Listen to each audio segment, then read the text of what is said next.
lidi, mé jméno je Fosty a já vás vítám u mého dalšího videa. A dneska bychom si ukázali, jak nainstalovat Minecraft Pocket Edition nejnovější verzi, což je 0.11.1 alfa, myslím, se podívám. Jo, 0.11.1 alfa. Tak a vrhneme se do toho, takže teď si můžete otevřít jako prohlížeč. Jdete si na ulož to.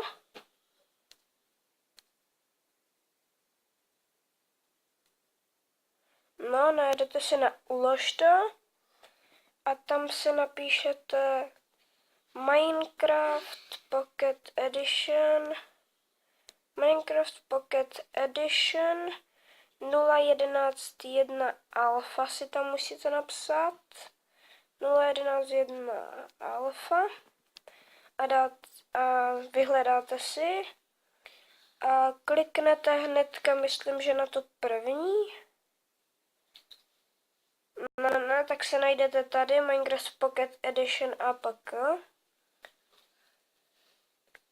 No, 11.1 APK. Odkaz vám dám do popisku videa. Stáhnete si to.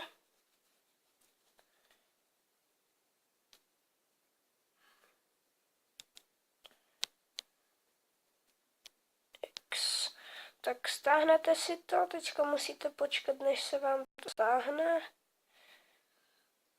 No, já už to mám stáhle, takže se musíte počkat, až se vám to stáhne.